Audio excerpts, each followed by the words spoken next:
C'est une question, Madame Yael Demelu. Oui. En fait, moi, j'aurais voulu avoir un petit peu plus de définition du terme d'emprise. Parce que c'est un terme qu'on a essayé, en tous les cas, avec le réseau FAS, qui soit intégré dans le code pénal sexuel, parce que nous avons un code pénal sexuel en Belgique, sauf que un peu différent. Et donc, ça a été impossible de faire passer ça. Ça a été résumé à une personne vulnérable. Et on a un peu défini la vulnérabilité. Pour moi, c'était beaucoup trop dangereux, ça n'allait pas assez loin. Et donc, la notion d'emprise m'apparaît un élément essentiel. Et donc, je suis aussi intéressée à recevoir, si vous avez donc des définitions pour des juristes et des... Voilà, la meilleure définition que j'ai entendue, c'est celle que vous avez donnée, brillante, vraiment. Alors, l'emprise est rentrée dans le code pénal en France, dans la loi de juillet 2020. Mais il n'y a pas de définition. Vraiment, on s'en tient sur le juridique. Hein. On n'est pas dans l'analyse psy de ce qu'est l'emprise. L'emprise, elle est rentrée dans le code pénal par un prisme très particulier, parce qu'il a été donné pouvoir aux médecins lorsqu'ils considèrent que les patientes, les patients sont sous emprise, d'alerter par eux-mêmes le procureur pour que soit engagée une procédure de violence. Voilà, c'est passé par ce prisme-là. Et on en vient à ce que vous avez dit, le concept de vulnérabilité. C'est-à-dire qu'on considère qu'une personne sous emprise est en réalité une personne vulnérable, d'un point de vue juridique. Parce que le fait qu'une personne du milieu médical ait le pouvoir de signaler les faits à un procureur, quelque part brisant le secret médical, ça existe déjà, par exemple, pour les enfants, qui sont considérés comme des personnes vulnérables. Okay ? Donc aujourd'hui, ça a été étendu aux victimes de violences conjugales. Donc ça part du postulat de base, et ça c'est très important parce que ça nous permettrait de changer le prisme. C'est vraiment un prisme fondamental selon moi, c'est de considérer une fois pour toutes, et vous l'avez très bien dit, qu'une victime de violence conjugale est une personne vulnérable, par définition. Et c'est ça en fait être sous emprise, c'est être sous suggestion psychologique de l'autre. Donc par définition, c'est d'avoir sa capacité de discernement être altérée. On n'est pas dans l'irresponsabilité pénale, hein, avec l'abolition des capacités de discernement. On est juste en dessous. Et juste en dessous, c'est quoi, hein ? C'est la vulnérabilité d'un point de vue juridique. Je n'ai pas plus de définition que ça à vous apporter. Je parle d'un point de vue juridique. Hein. La définition n'a pas été apportée de la même manière que le harcèlement moral n'est pas défini dans ses éléments constitutifs dans le code pénal.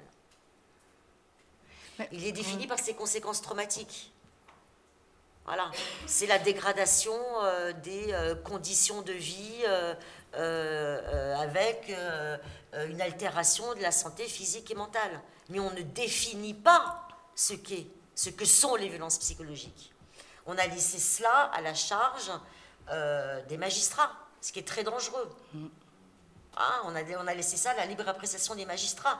Démerdez-vous, pardon, excusez-moi d'être grossière. Mais c'est un vrai problème. Parce qu'en plus, si vous voulez, ça contrevient au principe essentiel de droit pénal, du moins en France, de la légalité des peines. À savoir qu'en droit pénal, normalement, une infraction doit être définie précisément dans ses éléments constitutifs pour que justement on ne dépende pas de l'arbitraire des magistrats. Parce que on est dans du pénal, il y a des années de prison, les condamnations peuvent être sévères, l'enjeu est important. Et ben voilà, c'est pas défini. Donc, les violences psychologiques ne sont pas définies, ce sont les enquêteurs, les forces de l'ordre de le faire, bon courage, c'est très difficile. Mais bon. L'emprise, pas plus. Donc c'est aussi un travail à faire. Moi, je voudrais intervenir pour dire que c'est peut-être pas le biais à prendre, parce que si on reconnaissait déjà le processus de domination dans la loi pénale, et l'Angleterre l'a fait, l'Écosse l'a fait, l'Australie est en train de le faire, le Canada est en train d'y réfléchir, il y a ce qu'on appelle le contrôle coercitif. Absolument. Le contrôle coercitif reprend l'ensemble des actes Et là, il y a les violences psychologiques, il y a les insultes, les menaces, mais qui ont comme intention de contrôler, dominer l'autre. Donc, le contrôle coercitif par la contrainte. Et donc, toutes les formes de violence qu'on connaît peuvent être assemblées sous le vocable pénal, hein, puisque, je veux dire, ça fait l'objet de lois en Angleterre, en Écosse, etc. Contrôle coercitif. Moi, je voudrais qu'on se batte au niveau des parlements pour qu'il y ait quelqu'un qui introduise une loi sur les violences conjugales en l'appelant contrôle coercitif. À ce moment-là, on est effectivement dans les actes commis, dans l'intention de dominer, et on peut envisager les conséquences et les impacts. Et donc, on peut demander réparation du dommage, voilà, en tant que victime. Et donc, plutôt que de parler de vulnérabilité, je dirais, parlons de contrôle coercitif qui met les personnes dans cette situation-là. Parce que si on veut libérer les personnes de l'emprise, on peut aussi aller contre leur volonté. Hein. Ça peut aller jusque-là. Il faut faire attention à ce qu'on dit en parlant de personnes vulnérables. Hein. Parce que les personnes vulnérables, mineures, etc., elles sont mises sous contrôle judiciaire, enfin tout ce que vous voulez. Moi, je ne peux pas traiter les femmes comme des mineurs en danger. Hein. Je veux, si je les traite comme des mineurs en danger, je les contrôle et je les domine comme le contrôlant et le dominant le fait. Mais alors c'est la société dans sa bienveillance qui dit, celle-là, il faut la mettre hors danger parce que, oulala, elle n'est plus capable de le faire elle-même, etc. Et on s'approprie la vie de cette femme comme le monsieur s'est approprié sa vie. Donc attention à ce qu'on fait. Je trouve qu'on doit travailler cette question du contrôle et dire, voilà, la violence, c'est du contrôle et voilà ce que ça fait aux femmes d'être mises sous contrôle. Mais voilà, c'est ça.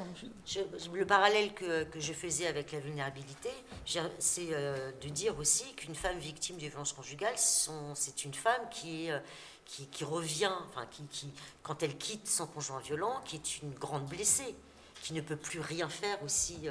Ça participe des conséquences traumatiques. Enfin, je veux dire, qui pour la plupart du temps, elle a perdu son boulot, parfois elle n'a pas de domicile. Enfin, je veux dire, elle ne peut pas avancer seule dans la vie. Voilà. Et en plus de ça, on se rajoute les procédures pénales qu'elle doit affronter, et donc l'emprise qui continue. La violence qui continue, qu'elle doit encore supporter. Donc c'est la double peine pour elle. C'est dans ce sens-là où je parle de vulnérabilité, parce que ça suppose une surprotection. Rien que déjà la protéger, ce serait déjà pas mal, mais ça suppose un accompagnement et un soutien. C'est ça, voilà. Accompagnement et soutien. Je ne parle pas d'un point de vue juridique, je ne parle pas d'une mise sous tutelle ou je ne sais pas quoi. Non, je parle vraiment de prendre... Et surtout... Quand on parle de violence psychologique, quand les blessures ne sont pas visibles, c'est là le problème en réalité. C'est là où se pose le vrai problème, parce qu'on ne se rend pas compte forcément dans quel état de souffrance abyssale se trouve la victime. Jusqu'en Belgique, on a aussi la possibilité de se délivrer de son secret professionnel en cas de violence conjugale. Hein. Donc, si, c'est dans la loi. Mais bon, c'est pas pour ça qu'on va le faire, mais c'est dans la loi. Donc, un médecin pourrait très bien alerter le procureur du roi parce que, évidemment, il a une patiente qui va mal et dont il pense qu'elle est fort en danger. Donc, après, c'est comment va réagir le corps social devant cette dénonciation. Parce que bon, le problème, c'est pas toujours d'alerter. Hein. Les femmes qui déposent plainte ne reçoivent pas toujours, et loin de là, justice dont elles ont besoin. Hein. Enfin, bon, la policière qui va arriver ici va nous en parler beaucoup mieux que moi.